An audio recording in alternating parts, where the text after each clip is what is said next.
السلام علیکم ورحمۃ اللہ وبرکاتہ۔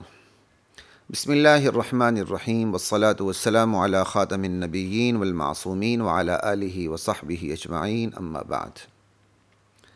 خواتین و حضرات، پیمانہ زندگی کی نشست کے ساتھ خلیق الرحمن آپ سے مخاطب ہے۔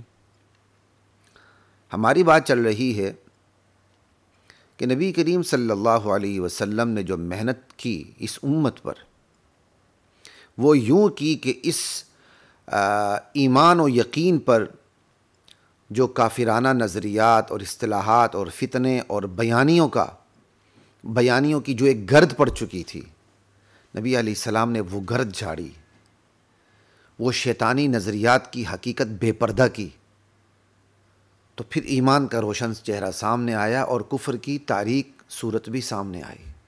اس پہ ہماری بات ہو رہی تھی، اور اس حوالے سے ہم نے بات کی تھی دور جاہلیت کے فرسودہ نظریات کے اوپر، کہ دور جاہلیت کی وہ فرسودہ نظریات کون سے تھے جن کی وجہ سے ایمان پر گرد پڑ گئی تھی لوگوں کی نظروں میں، ایمان مستور ہو گیا تھا، ایمان پوشیدہ ہو گیا تھا لوگوں کی نظروں سے، اور ایمان ناگوار ہو گیا تھا لوگوں کی نظروں میں۔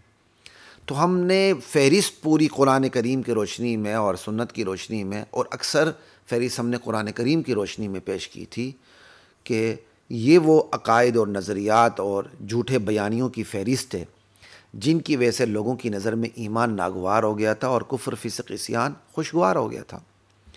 آج کی نشست سے جو ہم آغاز کر رہے ہیں وہ ایمان و یقین پر حملہ آور جدید نظریات اور اصطلاحات کی بات ہو رہی ہے، کہ ایمان و یقین پر جو حملہ آور جدید دور حاضر کہ وہ کون سے شیطانی نظریات اور اصطلاحات اور ٹرمینالوجیز اور بیانیے ہیں جن کی وجہ سے ایمان پوشیدہ ہو رہا ہے، ایمان ناگوار ہو رہا ہے لوگوں کی نظر میں، اور کفر فسق عصیان چھوٹے بڑے گناہ فیشن بن رہے ہیں اور وہ خوشگوار دکھ رہے ہیں لوگوں کی نظروں میں۔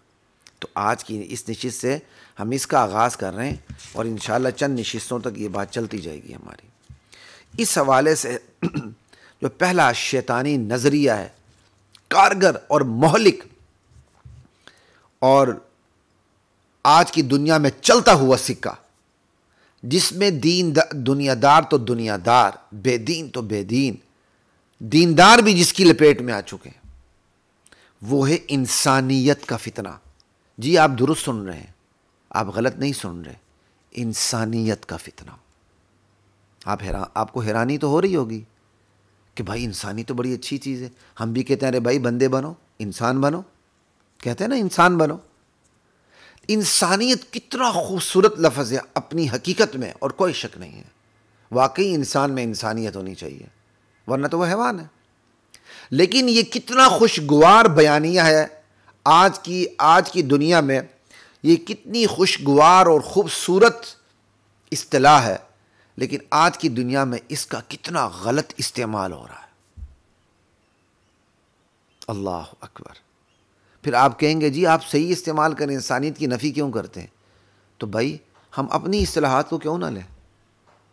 قرآن کریم نے جن اصطلاحات کی روشنی میں اپنے اللہ کے بندوں سے بات کی ہے، اللہ تعالیٰ نے جن الفاظ میں اپنے بندوں سے بات کی، ہم انہی الفاظ کو کیوں نہ لیں؟ ہم کفر کے آخر محتاج کیوں ہو گئے؟ کفر اگر نعرہ لگا دے سوشلزم کا، ہمارے ہاں ایسے دانشور پیدا ہو جاتے ہیں جو اسلامک سوشلزم ایجاد کر دیتے ہیں کہ جی سوشلزم کی بات تو اسلام نے 1400 سال پہلے کی تھی، اور اگر ہمارے ہاں جمہوریت کا زہریلا پودا جنم لے اور اس کا بیج پھوٹے اور وہ تناور درخت بننا شروع ہو جائے، تو ہمارے ہاں دانشور آ جاتے ہیں فوراً اسلامی جمہوریت، اسلام میں جمہوریت 1400 سال پہلے تھی۔ خدا کا خوف کریں بھائی، ہم اتنے یتیم ہو چکے ہیں کہ ہمارے پاس جو حقائق ہے زندگی گزارنے کے جو وسائل ہیں، ان کے ہمارے اپنے کوئی نام نہیں ہے۔ یہ ہوتی مرعوبیت کی نشانی، اس سے باہر نکلیں۔ بالکل اسی طرح انسانیت اپنے لفظ میں ٹھیک ہے، اپنے لٹرل میننگ میں ٹھیک ہے، اردو کے ایک لفظ ہے جو کیا کہتے ہیں عربی سے ٹریول کرتے ہوئے ہم تک پہنچا، بالکل ٹھیک ہے، لیکن جناب انسانیت ایک اصطلاح بن چکی ہے، ایک ٹرمینالوجی ہے، اور اس اصطلاح کا مطلب کیا لیا جاتا ہے اور اس ٹرمینالوجی کا مفہوم کیا لیا جاتا ہے، وہ مطلب اور وہ مفہوم ہمارا نہیں ہے۔ لہٰذا انسانیت بطور ایک اصطلاح کہ یہ تمام اصطلاحوں پر اس کا غلبہ آ جائے، تمام مذاہب پہ اس کا غلبہ آ جائے، تمام ادیان اور دین پہ اس کا غلبہ آ جائے، خدا کی قسم اس کا تصور اسلام میں نہیں ہے۔ اتنی بات کلیئر ہونے کے بعد اب میں بات کرنا چاہوں گا انسانیت کے اوپر،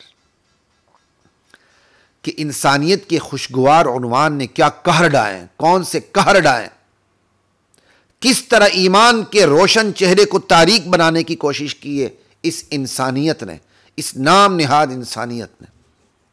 آپ گوگل کریں، انسانیت کو دیکھیں، انسانیت کیا ہے؟ ہیومینٹی، ٹھیک ہے؟ آپ ہیومینٹی کو تھوڑا سا آپ کی تسلی کے لیے بات کر رہا ہوں، خواتین و حضرات، آپ کی تسلی کے لیے بات کر رہا ہوں۔ گوگل پہ جائیں، چیٹ جی پی ٹی پہ جائیں، انسانیت لکھیں، ہیومینٹی لکھیں، وہ ہیومینٹی سے کے متعلق آپ کو کیا ڈیٹیل فراہم کرتا ہے۔ پھر تھوڑا سا سوچیں، کیا وہ تفصیلات جو انسانیت کے عنوان سے، ہیومینٹی کے عنوان سے آپ کے سامنے پیش کی جا رہی ہے، کیا وہ اسلام کے مطابق ہے یا اسلام سے سراسر متصادم ہے؟